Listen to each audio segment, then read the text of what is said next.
Didik TV KPM.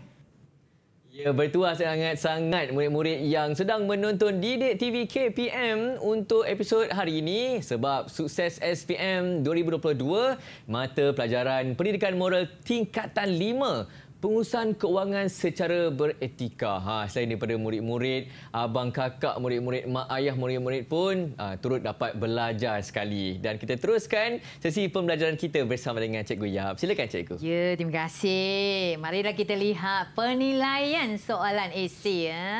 Okey, ni soalan contohnya. Di Malaysia, wujud individu yang berusia 18 tahun yang diisytiharkan muflis. Demikian menurut laporan yang dikeluarkan Jabatan Insolvensi Malaysia pada November 2018. Malah seramai 64,632 rakyat Malaysia direkodkan muflis dalam 5 tahun lalu. Membabitkan usia semuda itu hingga 44 tahun. Serius kan? Marilah kita lihat soalannya. Sebagai seorang murid, bagaimanakah anda menguruskan perbelanjaan kewangan dalam kehidupan harian? Marilah kita kupas soalan satu persatu. Okey, kita perlu highlightkan soalan ini, watak dia. Murid, bagaimanakah anda menguruskan perbelanjaan? Itu kata kunci yang penting. Uruskan perbelanjaan pada bila? Kehidupan harian. Jadi, watak, sila tetapkan watak, catatnya. Anda, soalannya tanya anda, bila tanya anda, kita jawab saya. Ya? Dan kehendak soalan, cara menguruskan perbelanjaan harian. Faham? Faham. Bagus juga. Okey, bagaimana cara kita menjawab? Salah satu contoh yang cikgu boleh tunjukkan di sini ialah fakta dia. Buat bajet perbelanjaan. Huraian dia di bawah tajuk fakta ini. Berbelanja mengikut kemampuan. Catat segala perbelanjaan. Simpan semua resit. Boleh tak murid-murid cikgu kongsi fakta dan huraian yang boleh dikongsikan? Ya, okey. Fang Yi, silakan. Cikgu, saya nak kongsi. Faktanya, merekod semua pembelajaran huraiannya menyimpan resit untuk dapat tahu pengaliran wang saya dan dapat menjimat wang. Tahniah, huraian dan fakta yang betul. Siapa lagi nak kongsi? Okey, Lawi Wen, silakan.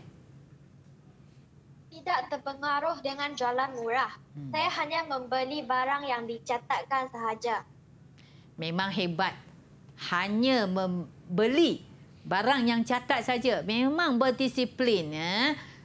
Okey, marilah kita lihat cikgu punya jawapannya. Okey, cikgu dah sediakan faktanya. Tetapkan had kewangan. Kita perlu tetapkan sejumlah kewangan yang kita perlu belajar. Dan huraian dia. Kita membawa wang tunai yang cukup sahaja. Jangan bawa lebih. Sebab kita dah senaraikan barang-barang yang kita nak beli. Tidak guna kad kredit. Kenapa agaknya tidak guna kad kredit ni, Din? Sebab nanti kita berhutang, cikgu. Betul. Itu wang masa depan kan? Kita belum ada wang tersebut. Kita guna wang masa depan.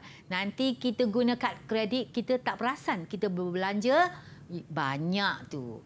Tidak meminjam wang jika tidak perlu. Dan tidak tertarik dengan jualan murah. Selalunya perempuan ini terikat dengan jualan murah kan. Nampak saja offer di sini, offer di sana.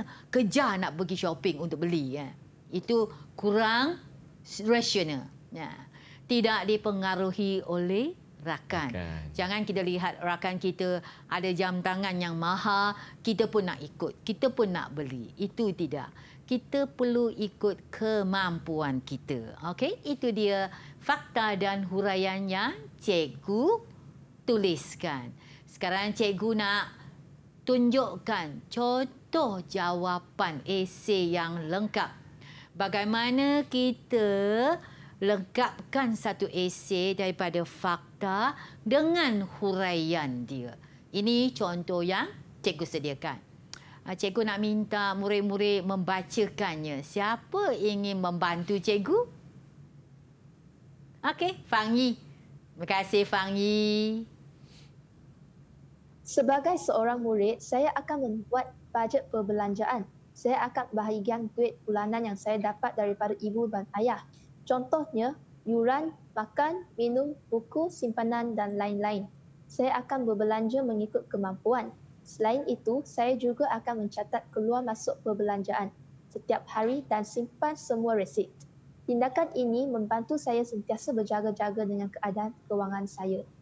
Nampak tak cara huraian itu? Cikgu dah masukkan contohnya, yuran, makan, minum, buku. Sebab itu perbelanjaan bulanan seseorang murid kan? Sebab saya itu seorang murid. Okey, jawapan seterusnya. Marilah kita lihat. Okey, ini jawapan yang cikgu catat dalam esei yang lengkap. Siapa nak bantu cikgu untuk? Okey, Kon, silakan. Saya akan tetapkan hak kewangan dengan membawa wang tunai yang cukup. Ia boleh membantu saya tidak membuat keputusan terburu-buru. Contohnya, ingin membeli telefon pintar baharu. Saya akan fikir dahulu sebelum membeli. Jika telefon pintar saya masih boleh digunakan, saya tidak akan gantinya dengan yang baharu. Saya tidak guna kad kredit kerana sukar mengawal perbelanjaan. Saya tidak meminjam wang jika tidak perlu. Sikap berhutang membebankan kehidupan. Tahniah, Kon. Murid cikgu yang baik, boleh baca dengan lancar. Okey, kita lihat. Kita kupas sikit-sikit. Cikgu tadi tetapkan had kewangan dan membawa, bila tetapkan kewangan, kita membawa wang tunai yang sedikit saja, yang cukup saja, yang cukup untuk kita beli. Lepas tu, ini membantu kita tidak buat keputusan yang terburu-buru. Contohnya, kita pergi shopping, kita lihat telefon pintar yang cantik, kita tertarik. Tetapi, kita perlu fikir dahulu sebelum kita membeli. Kita perlu mengamalkan nilai rasional di sini. Saya tidak akan gantinya jika telefon saya masih boleh pakai lagi. Itu sangat penting. Huraian yang begini akan sokong jawapan fakta tadi. Jadi, okey, jelaskan. Okey, ini seterusnya. Saya cikgu ni. Okey, Azira, sebelum cikgu mula tanya, Azira nak dah angkat tangan. Saya tidak tertarik dengan jualan murah. Saya akan sentiasa membandingkan harga dan kualiti. Membeli barang yang murah tetapi berkualiti dapat menjimatkan perbelanjaan saya. Saya tidak dipengaruhi oleh kawan yang suka menonton wayang pada hujung minggu. Saya boleh memilih aktiviti hujung minggu yang menjimatkan perbelanjaan. Contohnya, bersiar-siar di taman bunga atau tepi pantai, membaca buku cerita di perpustakaan awam. Ya, terima kasih Azira. Kita lihat jawapan di sini. Tidak tertarik dengan jualan murah. Jadi, apa yang kita tidak tertarik? Apa yang kita boleh buat? Kita banding harga. Selain banding harga, kita akan melihat kualitinya. Kualiti yang baik dan harga yang murah, kita boleh menjimatkan perbelanjaan kita. Dan untuk ayat yang saya tidak dipengaruhi oleh kawan, selalunya muda-muda remaja ni suka menonton wayang pada hujung minggu kan. Ajak beramai-ramai pergi menonton wayang. Tetapi sekarang ni menonton wayang satu tiket tu agaknya berapa harganya, Dek? Mahal dah, dia sampai RM30 cikgu. Tahu pun. Tak selalu menonton wayangnya. Tahu. So RM30 itu boleh kita makan berapa kali. Jadi untuk aktiviti, untuk kita hilangkan tension kita, kita boleh carilah yang tidak perlu bayar. Contohnya, contoh di sini. Bersiar-siar di taman bunga, di tepi pantai, membaca buku cerita di perpustakaan awam. Apa lagi contoh yang kita boleh masuk di sini yang menjimatkan perbelanjaan kita? Aktiviti hujung minggu. Piknik, cikgu. Betul. Kita boleh pergi piknik. Okey, berkelah di mana-mana sahaja. Berkelah di tepi pantai ke, berkelah di taman bunga ke, menikmati keindahan alam sekitar. Itu dia jawapan yang cikgu sediakan. Cikgu nak nasihat murid-murid di depan kaca TV, jika boleh sediakan jawapan yang lebih lanjut lagi, teruskan usaha. Cuma cikgu sediakan ini saja kerana cikgu nak tunjuk lagi contoh yang lebih banyak. Contoh soalan yang lebih banyak untuk pendedahan murid-murid kita. Okey, ini soalan esei juga. Pada pendapat anda, mengapakah berlakunya masalah muflis dalam kalangan belia? Jawapan anda perlu disokong dengan nilai-nilai universal yang dipelajari. Berbeza sedikit soalan ini dengan tadi. Okey, ni perlu pendapat anda ya. Soalan tanya. Okey, lihat cikgu yang highlight ni. Mengapakah? Bila soalan mengapa, tanya mengapa, kehendak soalan ialah sebab. Kita jawab sebab. Apa? Muflis. Masalah muflis ni. Jadi kehendak soalan ini adalah sebab muflis. Siapakah watak di sini? Belia. Maksudnya orang muda lah. Satu lagi yang tak ada di soalan tadi, iaitu nilai-nilai universal. Okey, cikgu ingin tanya murid-murid. Apakah nilai-nilai universal yang anda belajar yang sesuai digunakan di sini? Cikgu minta 3 ya. 3 nilai. Oh, Azira, silakan. Nilai rasional, nilai kesederhanaan dan nilai bertanggungjawab. Tahniah, betul semua tu. Nilai rasional supaya kita boleh berfikir dengan wajar dan mengambil tindakan yang betul. Okey, kesederhanaan. Kesederhanaan ini membawa maksud perbuatan yang tidak melampau. Nilai bertanggungjawab adalah menjadi tanggungjawab kita menguruskan kewangan kita dengan baik. Jadi 3 nilai ini betul. Tahniah ya. Tengok ini contoh jawapan cikgu sediakan. Okey, faktanya. Cikgu bagi salah satu fakta ya. Okey. Gagal menguruskan kewangan. Salah satu sebab muflis gagal uruskan kewangan. Apa huraiannya? Kenapa ia gagal? Sebab belanja mengikut nafsu, bukan beli mengikut keperluan. Tidak mendisiplinkan diri semasa berbelanja dan terpengaruh dengan jualan murah. Murid-murid cikgu, ada fakta dan huraian nak dikongsikan? Okey, Kon, silakan. Fakta saya ialah menggunakan kad kredit sesuka hati.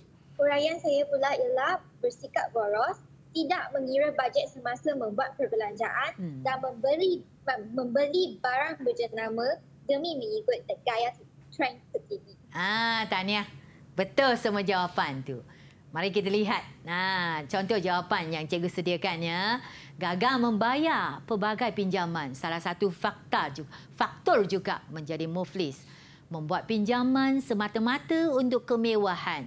Contohnya membeli kenderaan yang mahal, membeli barang berjenama dan terpengaruh dengan budaya hedonisme. Okey, marilah kita lihat contoh jawapan. Siapa nak bantu cikgu untuk membaca? Okey, Lawiwen, silakan. Golongan belia perlu mengamalkan nilai rasional, nilai bertanggungjawab dan nilai kesederhanaan. Masalah muflis berlaku di kalangan belia kerana mereka gagal menguruskan kewangan. Mereka tidak mempunyai ilmu pengetahuan kewangan. Ilmu pengurusan kewangan. Mereka belanja mengikut nafsu. Golongan belia tidak mendisiplinkan diri semasa berbelanja. Mereka terpengaruh dengan jualan murah dan membeli barang-barang yang tidak berguna. Mereka tidak menyimpan wang. Ya, betul. Terima kasih. Okey, seterusnya. Golongan belia gagal membayar pelbagai pinjaman.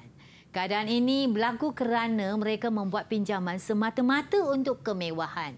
Akibatnya, mereka tidak mampu membayar dan terpaksa berhutang banyak. Contohnya, membeli kenderaan yang mahal di luar kemampuan. Ada dalam kalangan belia yang suka membeli barangan berjenama yang mahal. Mereka terpengaruh dengan budaya hedonisme yang mementingkan keseronokan tanpa berfikir kesannya. Itu contoh jawapan yang cikgu sediakan. Marilah kita lihat soalan 2B ini. Ramalkan kesan jangka panjangnya berlaku sedemikian. Okey, kita lihat. Apa yang watak di sini yang penting? Rakyat, negara. Dan kehendak soalan dia, kesan muflis, kesan bankrupt tu. Okey, cikgu sediakan fakta di sini. Fakta yang pertama, keberhutangan dalam kalangan rakyat meningkat. Peluang pekerjaan terhad, hidup miskin, tidak dapat memenuhi keperluan harian dan terpaksa berhutang. Itu fakta dan huraian. Seterusnya, pemberi hutang yang tidak berlesen bertambah. Itu Along yang kita cerita tadi kan. Keselamatan diri dan keluarga terancam. Dan hubungan anggota keluarga renggang kerana anggota keluarga terpaksa tanggung hutang ini. Sentiasa bergaduh, kehidupan tidak harmoni dan imej keluarga terjejas. Itu jawapan yang cikgu sediakan. Murid-murid jelas dengan jawapan yang cikgu ni? Jelas? Ya, angguk-angguk kepala je. Jadi, anda boleh buat huraian, karangan atau esei yang lengkap di rumah nanti. Cikgu tidak sediakan ini esei yang lengkap untuk semua. Sedikit kerja rumah untuk semua. Boleh ke Din buat di rumah juga untuk yang ni? Apa tu cikgu? Buat esei yang panjang. Okay. Mengikut fakta dan huraian cikgu yang sediakan. Tidak menjadi masalah kan? Okey. Ada bantuannya. Adakah jelas untuk hari ini? Untuk saya jelas cikgu. Saya boleh buat kerja rumah cikgu beri. Ya, tahniah jika dapat menjawab soalannya. Murid-murid, cikgu harap semua dapat bayangan yang jelas, gambaran yang jelas untuk menjawab soalan struktur dan menjawab soalan esei. Yang penting kita belajar dengan betul-betul, hafal nilai, kaitkan situasi, buat fakta dan huraian yang ada kaitannya. Huraian ini jika boleh kita memberi contoh yang bersesuaian seperti cikgu tunjukkan tadi. Baik. Cikgu, berdasarkan jawapan daripada murid-murid kita pada hari ini, apakah penilaian dan juga rumusan yang cikgu boleh buat? Cikgu Yap berasa sangat gembira kerana nampaknya murid-murid dapat menjawab dengan baik. Okey, cikgu bagi semua 10 bintang. Jika boleh, cikgu doakan semua murid SPM dapat A+ dan A nanti. Usaha bersama-sama, ya. Wah, tahniah, hebat semua murid-murid kita pada hari ini. Dan cikgu boleh berikan rumusan keseluruhan apa yang kita telah pelajari pada hari ini? Hari ini kita belajar tajuk pengurusan kewangan secara beretika. Dan jika tidak beretika, apa kesannya dan kepentingan untuk kita menguruskan kewangan kita secara beretika. Dan kita nampak dengan jelas, murid faham dan dapat menjawab soalan struktur dan isi dengan baiknya. Cemerlang betul. Ya, terima kasih kepada Cikgu Yap dan juga terima kasih kepada guru bahasa isyarat kita iaitu Cikgu Saiful Amri dan juga murid-murid dari SMK Datuk Undang Musa Al-Haj Negeri Sembilan. Semoga bermanfaat apa yang kita pelajari pada hari ini, terutamanya kepada murid-murid yang sedang menonton di rumah. Dan terus menyaksikan Didik TV KPM. Terima kasih Cikgu. Jom kita lambai sama-sama. Bye-bye. Bye-bye.